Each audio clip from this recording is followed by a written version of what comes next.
Hey, what's up guys, John here and welcome back after an extended hiatus. So I took another trip to South Africa and I spent some time at Volunteer Southern Africa's Living with Big Cats program. For those of you who may not know, this is a volunteer program that takes place at a family-owned farm about an hour outside of Joburg, and you help take care of wild animals who for different reasons can't go back into the wild.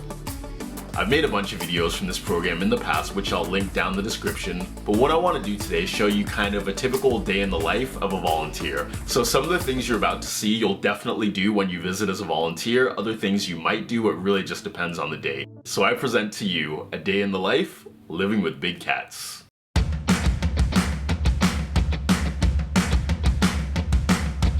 So if you've seen any of my previous videos, you'll know that we start every morning at 7:30, and that's when we clean out the elephant house and the horse stables. That's a pretty standard thing that we do there every day, but this time around we did something really cool that I've never done before. So today we are herding all of the goats and we are going to be injecting them. The reason we are injecting them is to rid them of all ticks and any infections and anything that they might catch out in the wild. We have a team that are going to be herding them and collecting them, and another team that are going to be sticking needles in their bottoms. So we had around 90 goats and we had to vaccinate them all. Luckily some of the other volunteers were vets with a lot of experience doing things like this, so that made the whole process go a lot smoother. Some of the goats were pretty good about it and they just went along with it, but most of them not so much. I know when I was little I didn't like getting shot, so I always tried to run away from the doctor. Or whenever you're trying to get your dog to take a bath and they're not happy about it, it's kind of like that. They definitely didn't make it easy on us, but it was for their own good.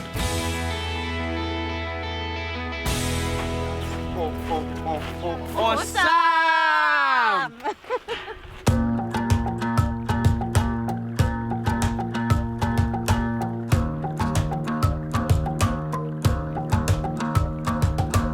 Breakfast is at 9 a.m, so we'd walk up the hill, go have breakfast, then a little bit after 10, we'd meet back down at the volunteer area to find out what jobs we're gonna do. This could be anything from cleaning out the enclosures, weeding, fixing fences, really just anything that needs doing around the farm. But if you're lucky, you'll get to do something cool with the lions. On certain days, we take the lions and we do different enrichment activities with them. That could be taking them to swim, or building structures out of straw to put in their enclosures, basically for them to just go and destroy. They love doing that because they are cats after all.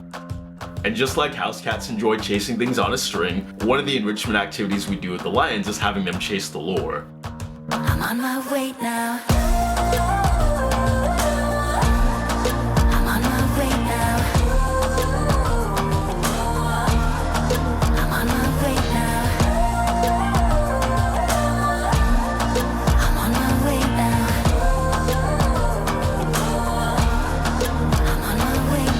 On some mornings we might do a lion walk, which is usually around 8 a.m.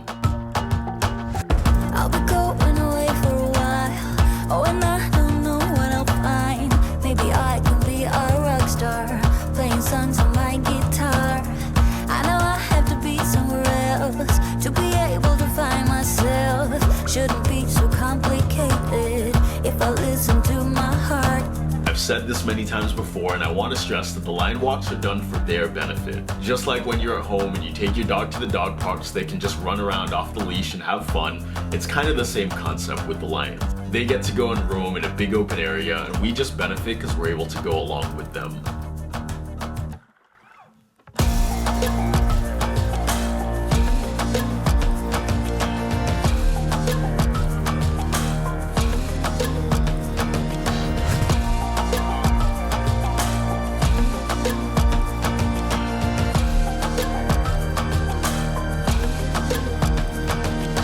After we're done with the morning work or animal interaction, whatever it may be, we then break for lunch at noon. We don't start work yet until 2, so this is our time to just relax, maybe take a nap, but since this is the hottest part of the day, a lot of times we just go to the pool. But honestly, whether it's during lunchtime or after work, if we have free time, a lot of times that can just mean getting up to no good. And it's not just the volunteers, the project leaders are even worse. I don't want to be dragged in a box. I just wanna go my own way. 'Cause I am on my way. I am on my way. I am on my way. yesterday we all had a massive water fight. We got water poured over us and then we got everyone involved.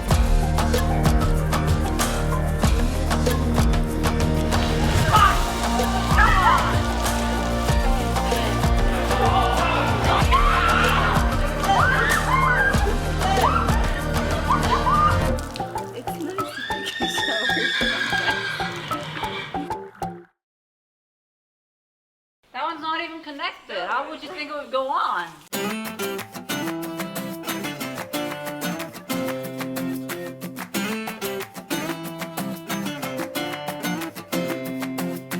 Another really cool thing we did this time that I haven't done before is visiting an animal shelter. The shelter visit, I believe, is on Fridays, so again, that's not something you'll do every single day. Although I do love wild animals, I'm also a huge dog lover, so it was really cool to go to a shelter and get to give some much needed love and attention to these dogs who need a home.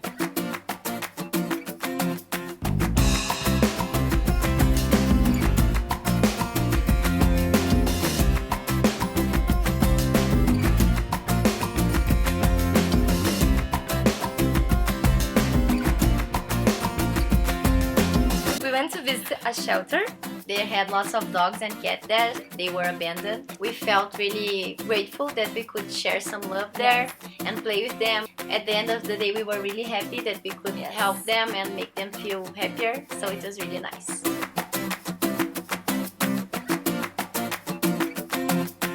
After lunch, when we go back down to the volunteer area, your afternoon jobs really just depend again on what needs to be done around the farm. If it's not a predator feeding day, you'd still go around and feed some of the free roaming wild animals like the giraffes, the zebras, the ostriches.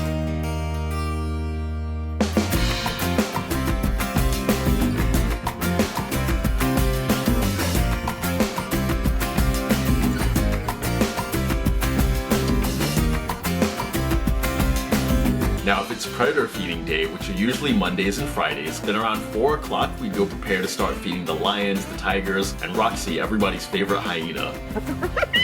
We'd meet at the workshop, we'd chop up the meat, each cat gets a certain portion, then we'd load them into the truck and we'd be on our way. As weird and as gross as it may be, this is one of my favorite things to do, and it's always exciting doing the predator feeding. The only thing I enjoy more than this is seeing the looks and the excitement on other people's faces when they do it for the first time. They see how the tigers leap up into the air to grab their food, or how Roxy laughs hysterically when she sees her food coming. The hyena was my personal favourite, and she makes this crazy laugh when she's super excited about her feed. It was, something that I'll never forget.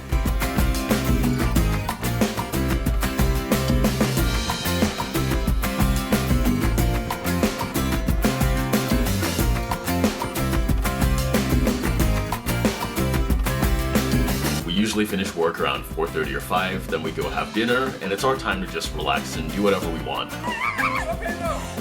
There are a lot of things that you can do there. They have excursion days where the volunteers go out and they enjoy the local sites. Things like quad biking, skydiving, hot air ballooning. There's a lot of fun times outside of the work, like the Wednesday night party.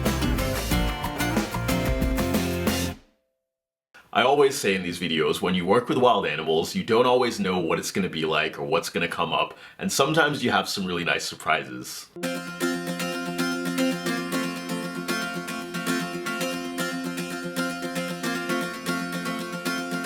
The elephants are free and they roam around all day long. Every now and again, if it's really hot, they'll decide to go take a dip in the dam. It doesn't happen all the time, but when it does, I think it's just a beautiful sight to see. When the elephants were swimming, I was really emotional. Just because I love them so much, I was really happy. I was a bit homesick and I was thinking, I wanted to be at home because I've been here for a while, but watching them swim, why would I want to be at home when I can watch elephants swim in a dam? Because I love them so much, it just made me really excited. I feel really, really lucky.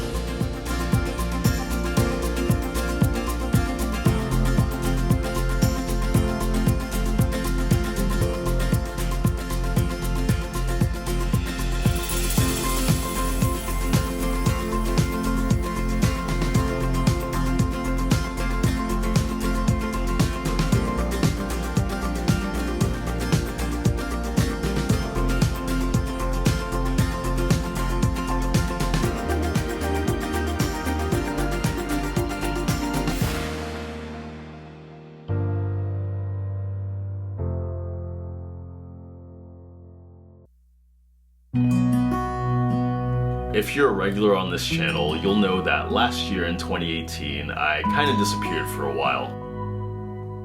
2018 was probably one of the hardest years of my life. Multiple tragedies, losing many friends and family members, and then to top it all off, a few days before Christmas, one of the most important people in my life betrayed me. Not only did this person betray me in one of the most horrible and heartless ways possible, but they are now living a brand new life that they only obtained by stabbing me in the back. So needless to say, 2018 was not my best year.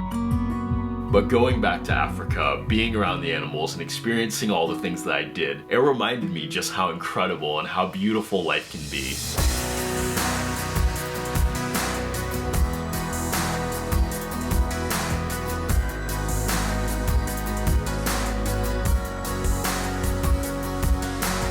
This is why I think it's so important to experience things like this, because when you're there, you're doing things that make you want to put down your phone and just be engaged and be present with the people around you. How many times in your life can you say that you're having so much fun that you don't even want to pick up your phone? If you're someone who's like me and you dream of this type of experience, if you dream of getting to be around these incredible wild animals, then this is something that you need to do. If 2018 taught me anything, it's just how fragile and how fleeting life can be. There are a lot of people who were in my life this time last year that just are no longer in it anymore, and all of them are people who thought they would have more time. This is why it's so important not to wait to live your dreams. Don't keep saying you'll do this later. Don't keep saying that you'll do it a year from now, sometime in the future, because honestly, the future's not promised to any of us. If you're looking for a sign, then this is it.